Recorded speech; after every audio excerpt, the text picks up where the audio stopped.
Welcome to War Room, the official podcast of the U.S. Army War College online journal, graciously supported by the Army War College Foundation. Please join the conversation at warroom.armywarcollege.edu.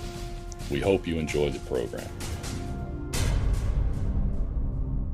Make sure not to miss a single podcast and subscribe to A Better Peace, the War Room podcast, at iTunes, Google Play, or your favorite subscription service. The views expressed in this presentation are those of the speakers and do not necessarily reflect those of the U.S. Army War College, U.S. Army, or Department of Defense. Welcome to A Better Peace, the War Room podcast. I'm Ron Granieri, Professor of History at the Department of National Security and Strategy at the U.S. Army War College and podcast editor of the War Room. It's a pleasure to have you with us. According to Basil Littlehart, the ultimate goal of any conflict should be a better peace. That truism has become the name of this podcast, but it raises as many questions as it answers. For what should be included in defining a better peace? The defeat of the enemy's forces is certainly a part of that, but is that enough? What role should establishing peace and justice play in our strategic planning? And why should we care about such things? Such questions have motivated the creation of the J. Sherwood McGinnis Jr. War, Peace, and Justice Project here in Carlisle. Through a series of events and discussions with a focus on the humanities, the WPJP seeks to find answers that can help both military leaders and the society they serve to understand, quote, the strengths, limitations, and costs of the employment of military forces, given the nature of current and future threats, close quote. As the project's description asserts, quote, how we as a nation wage war, but more importantly, how we pursue peace and justice is reflective of our values and who we are as a people, or at least who we ought to be, if peace with justice is the ultimate objective. Today, we are delighted to welcome two prominent retired strategic leaders, James Dubik and Sir Rupert Smith, to discuss the WPJP and their place in it. James Dubik is the chair of the J. Sherwood McGinnis Jr. War, Peace, and Justice Project and president and CEO of Dubik Associates.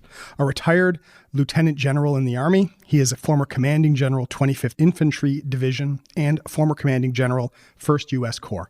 Currently, General Dubik is a senior fellow at the Institute for the Study of War and the Institute for Land Warfare, as well as a 2021-22 George Washington Research Fellow at the Fred W. Smith National Library. General Dubik is the author of Just War Reconsidered: Strategy, Ethics, and Theory.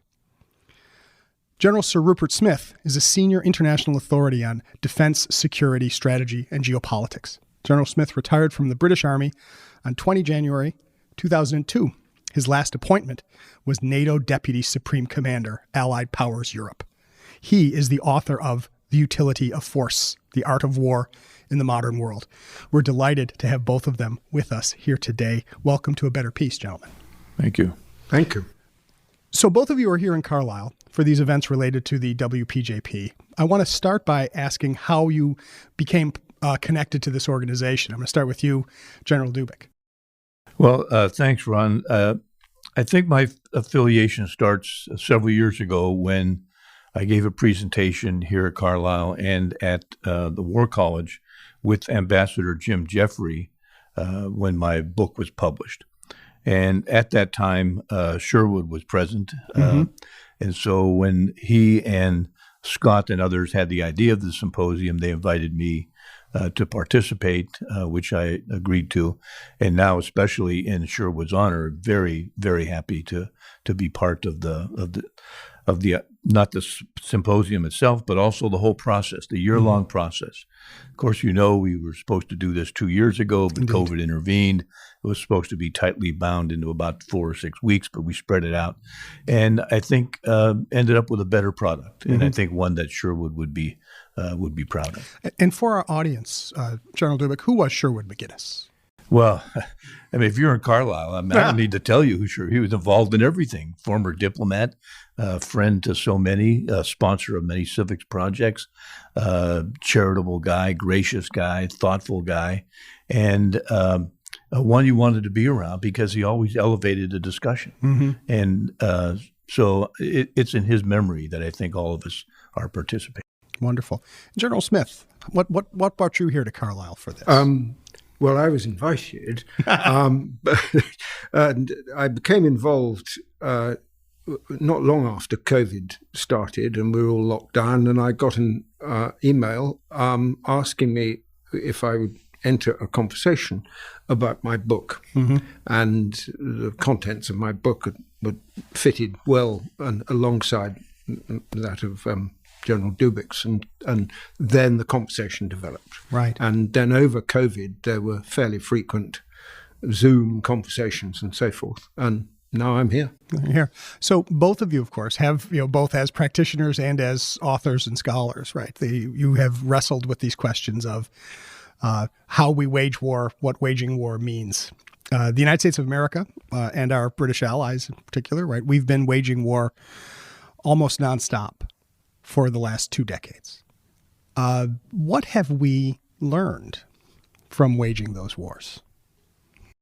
I can't speak for America, but I think to some extent, because they haven't been very successful, we may be learning rather more negative lessons than the positive ones. And I don't think, certainly in my own society, we're having anything like a deep enough reflection on what we've done, and this takes it further back into the past as well.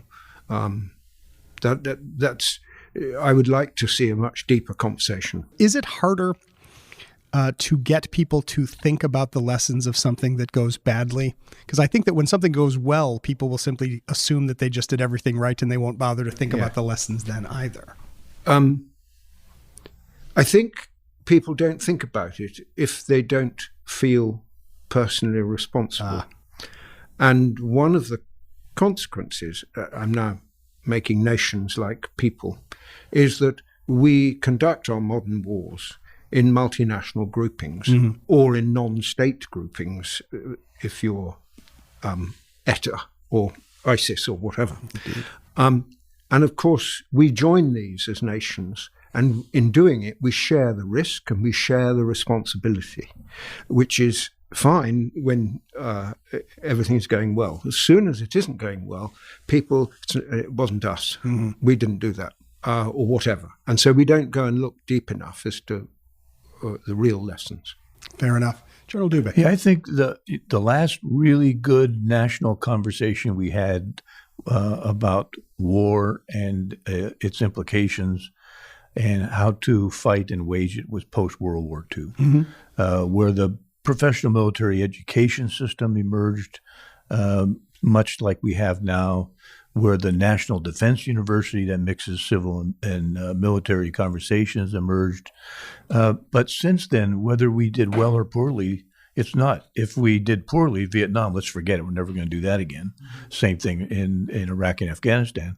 And if we do well, the first Gulf War, well, we don't have to talk about it because we're going to do well. So I think the discussion we should have should be occurring in at least 2 ways. First, the professional sphere, civil and military professionals who are associated with national security, should be really talking about a national myopia where we equate war with fighting and war with combat. And therefore, when the fighting is over, we think the war's over, which is part of our national problem.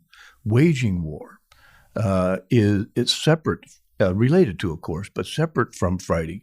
That requires a special set of strategic skills, a special set of civil-military dialogues, a special capacity to integrate military and non-military elements of power toward an ultimate objective. Fighting itself, it's important. And its study is very useful and necessary for military people, for sure. But fighting is a means toward something. You mentioned a little heart and a better peace. Of course, if you look at the footnote, he got that from St. Augustine. So it's a long, it's a long history of a better peace. And that's where I think we are missing our understanding of war in its larger sense, the conduct of war includes fighting, but includes waging as well. And that's the conversation we should be having. Indeed. And you raised the point about civil-military relations and the way that civilians think about the military and the way the military think about civilians. For you yourself, and then to you, General Smith, how do you feel the relationship between the military and the broader society has changed since you were Lieutenant Dubik? Well, I came in during the Vietnam War, so it was it's not changed a good quite time. a bit, right? Yeah, but it's very interesting. So we're on the flip side of that, where the military is a very respected institution, rightfully so, for how we serve the nation. But the society has respect for an institution that doesn't know, and that's a danger, I think, for a democracy. And so part of the civil-military dialogue that I think this symposium helps is the exposure to the general population on what the military is and does and how it serves the nation. The other part of the civil-military dialogue, though, I think is still unhealthy, and that's the senior political and military dialogue itself between and among leaders, because there's this false belief that all recognize as false, but is so convenient, everyone agrees to continue to believe it. And that is, look, political guys, you tell us what you want, then leave us alone. We military guys will execute. We're not interested in policy. You shouldn't be interested in how. There is no basis in reality for that false belief. Yet it is one that hinders the true kind of give and take and sometimes combustible argument between political and military leaders that's required to wage war well. I see what you mean. Because the charge is then thrown at a general is too political, or politicians are meddling in military decisions when there should be a dialogue. In reality, the two are interfaced anyway. Read the history of any war, and you see that there's no such thing as a firm wall between political and military at the senior levels. Right. General Smith, your experience? I'd take up that latter point. In my argument in the book, Utility of Force, where I'm arguing that we have a different paradigm of war to that all our institutions grew up and developed to conduct. And the laws and processes that we have in our capitals are predicated on that previous model. And so it's this understanding of this interface between what I call the conflict and the confrontation. Now, that boundary in something like, say, a operation where it's very small levels of fighting, we're talking of small forces and so forth, then that boundary between the fighting and the confrontation is right down on the ground. And this is how you get this phenomena which you see people talking about of the strategic corporal. He's still the corporal. He's still commanding 10 men doing what the corporals are supposed to do. But because he's on this political military interface, he has a strategic political impact in his actions. And this is so out with the structures that we have and the institutions that we have, that until we start to change this, how we manage this interface, I don't think we're going to improve. And is this a matter of the education of the soldier, or of the state, or both? Less of the soldier, and more of his employer. If you imagine the soldier is a bricklayer, then there is a conversation ultimately with the project manager, the architect, and so forth. Nobody's going to complain or tell him how to lay his bricks, but how he does that on that wall for this thing will be part of a discussion. And it's that level that we're not doing. Fair enough. I think, Ron, there's another dimension to this, and that is the unfamiliarity of at least the American people with the Army that represents it, the Army that fights on its behalf. We're a separate institution. It became much more separate than a professional Army, which I really like and I hope we sustain forever. But this began a separation. 9/11 expanded the separation. All our posts are closed.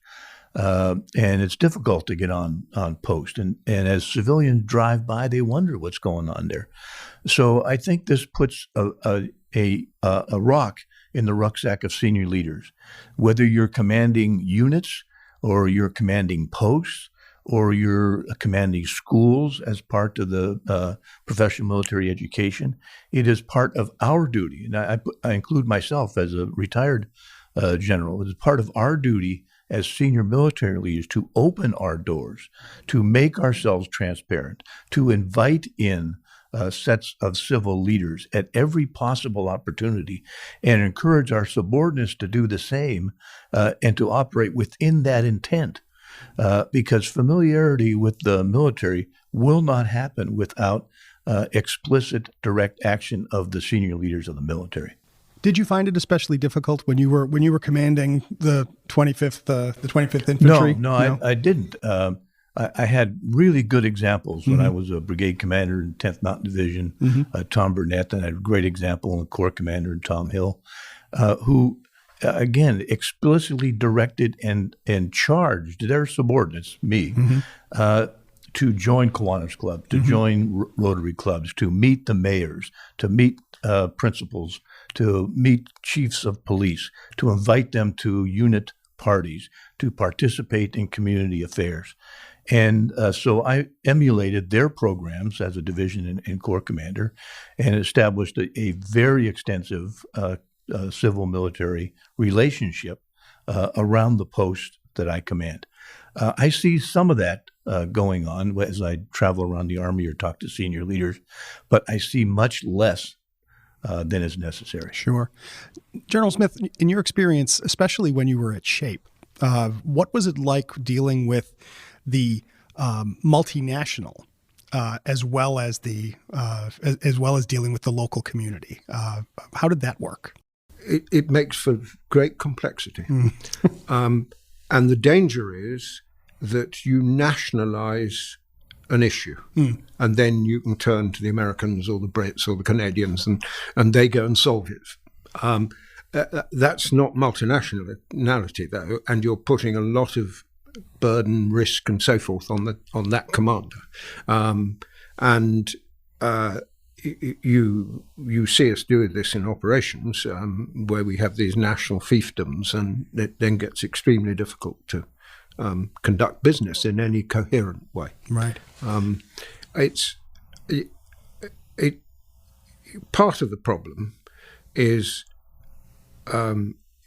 gets solved in the theatre by the personalities of the commanders, and we change them over too fast. And so it's quite difficult to develop this relationship. Under pressure, it builds quite quickly, if it's going to work at all. If it doesn't, then it'll crash very quickly. Well, and I think about that. It's a real challenge in the Army for the amount of responsibility a commander has, but that the commander knows that responsibility is only going to last a year, 2 years, and then you hand it off to the next person and say, this worked, this didn't. Good luck in 2 years. Well, of course that's true. I mean, all my commands were 2 years at the most. But the Army as a profession has developed and sustained this concept of stewardship, where stewardship involves a kind of reverence for the past, a gratefulness for what brought you to this position, for what previous commanders had contributed, and also a responsibility to the future. So as a commander, you're not just the commander of a unit, you are steward of the unit and you're a steward of the profession. And I think that helps an awful lot in offsetting some of the short-sightedness. Unfortunately, and I agree with General Smith on this, in operational terms, you look at Afghanistan, especially, Iraq's a little bit different, but Afghanistan, we traded commanders way too often. Right. And that creates its own instability. And there's less of a probability of stewardship emerging in that kind of an arrangement. Well, in this relationship, the stewardship is an excellent point, and this is something that extends after you leave the service. And so, when you both think about your work as retired general officers, what do you see as the role of retired senior strategic leaders in dialogue, civil military dialogue, or even in dialogue with existing commanders, right? Douglas MacArthur said, old soldiers are supposed to fade away. But you gentlemen have written books. You come into symposia like this. How do you imagine this as indicative of the proper role of a retired military leader? I'm not sure there is a proper. I'm not sure there's a proper role for a retired anybody. Do you expect the retired doctor to have some, or the lawyer or whatever? We've retired. Mm-hmm. I think it's very much to do with the individual, mm-hmm. And if you've got something to say as a citizen of your state, you have every right to say it. So, in the end, I wrote a book. I didn't think I had anything to say when I left the army. It came a bit later. So I think you can do that. Mm-hmm. And you then enter another world, and you're very kind to call me a scholar, but it's complete nonsense. But I'm get involved with academia as a result. Well, it's funny because when you get promoted in the American Army to general officer, you get this box. Okay. It shows up in your house, and it has your general officer plate, your general officer flag, a whole bunch of general officer stationery, all the cool belt. You got your belt. But there's no return envelope for your conscience. So as coming into general, you retain your conscience, mm-hmm. and your responsibility and your stewardship for the profession. And then leaving, there's no box. You just leave. And so there's no 3-ring binder that said, here are the following things, what you do with. And it is very much an individual discernment of what role the general might play. For myself, I just wanted to contribute back to the profession that gave me so much. Mm-hmm. And giving back in terms of mentoring other officers, which I continue to do, educating as much as I can through teaching, which I do, or writing or speaking, participate in these kinds of events. And I also try the best I can to be a role model. Mm-hmm. Still, I would say, a nonpartisan role model in the profession. There are others that have different interpretations of their retirement, and I think that's all well and good. I'm kind of disappointed to think they didn't let you keep the flag that you couldn't put outside the house so that people know that you're home. I've got the flag. It's in my basement. You get a no return envelope for that either. Yeah, my dad likes to look at it. Well, that's all right. I can totally see that. So in talking about the McGinnis project, right, and this idea about discussions of social justice, right? One of the big challenges, and I was for military and for military education, is how we balance the training of our soldiers so that they can do their job as war fighters, and the education of our soldiers so that they can think about the big questions while they're fighting. And how do you see, this is a big question coming up near the end, but how do you see sort of the work of, say, the Peace and Justice Project that wants people to think about these big questions of establishing justice? How do you see this not only for reaching a civilian audience, but as a way to help soldiers think about their larger role in establishing peace and justice? Well, I think symposiums like this have a role to stimulate thought in professional military education circles. At least, again, in the United States, our professional military education is somewhat bureaucratic, is somewhat stovepiped, and is somewhat static, or at least slow to change, if not static. And stimulating conversations like this from the outside is a great way to contribute to the renewal and the dynamism of professional thinking. Mm-hmm. And I think Sherwood had a great idea, of course, with Scott Buren and Tom and Bill at his side, had a great idea and had part of that in mind. Stimulate not just a discussion in the Carlisle community and larger among the civilian population, but also stimulate some ideas in the professional military education sphere. Fair. General Smith, what do you think? I was thinking of the examples of Northern Ireland, where there was, in the briefing process, in the preparation for the operation, and because it went on so long, this covered whole careers of some of NCOs and officers. There was a general understanding of what you might call the moral point, the philosophical point of right and wrong and so forth, and that we assumed. And that assumption was safe, and that people would recognize what was right and wrong. That comes out of the society, the education system, and so forth.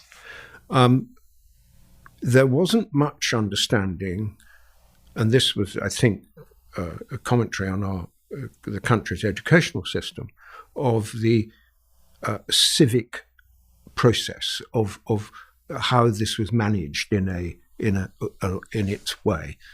Whether that's got better in the educational system, I don't know. I suspect not.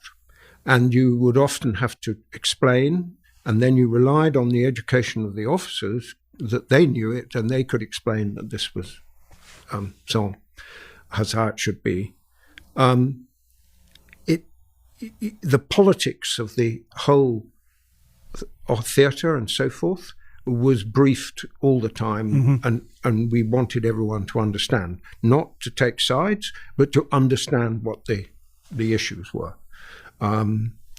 And there was never any great difficulty. I recall getting people to understand it, but it was a necessary scene setting, if you like, so that the context of everything they was doing was understood. And so education is this combination of the particular information you're trying to share, but also encouraging habits of mind. Yes. So that people can approach that new information. Yes, right? if I could add Please. one point, one of the characteristics of the operation is that the soldier was acting in a legal sense as a citizen in support of the constable. So he had to understand the basic law within which he was operating. And of course, by making the operation being conducted as supporting the civil power, you didn't replace the civil power. He was responsible for the shots he fired and so on and so forth. That concentrated everyone's mind really quite well. I could see that. Well, and so we're just about at the end. But I want to ask you, General Dubik, as the chair of the project, what do you see going forward? Will there be further events? Will there be further? Absolutely. So the events kind of paused for the holiday season, but pick back up in January with several forums, each one done twice, so that we can reach people that can't make it on one day or another. And the first phase, the first year of the symposium will end around May with another set of activities, and then we'll go into phase 2 of the project, and that is to figure out what's the next way in which we can stimulate civil-military dialogue. What's the next way in which we can help educate not just American citizens, but help stimulate the professional military education system as well. The pandemic was actually a boon in retrospect, forcing us to think differently about ways symposium are held. And as a result, we've been able to engage more people over more subjects over more time. And I think rather than a concentrated discussion, a continual discussion, which we think will have a higher effect. But we'll go into the standard AAR mode in May and June, and then take actions and the next steps. And if people want to know more about the project, they can go to the website warpeacejustice.org. Absolutely. All right. Yep. Thank you, General James thank Dubik. you. Thank you, General Sir Rupert Smith, for joining us here on A Better Peace to talk about your work with the J. Sherwood McGinnis Jr. War, Peace, and Justice Project. Thank you. Thank you. Thank you. And thank all of you for listening in. Please send us your comments on this program and all the programs. Let us know what you think. We're always interested in hearing from you. Please subscribe to A Better Peace on your podcatcher of choice. And once you have subscribed, please rate and review this podcast, because that's how more people can find out about us. This conversation is over, but we look forward to welcoming you to future conversations. And so until next time, from the War Room, I'm Ron Granieri. And that concludes our program. Thank you for listening. The views expressed in this podcast reflect those of the speakers and do not necessarily reflect the views, policies, or positions of the U.S. Army or the Department of Defense. Let us know what you think. Provide us your feedback, comments, or suggestions through our webpage at warroom.armywarcollege.edu. And have a great day.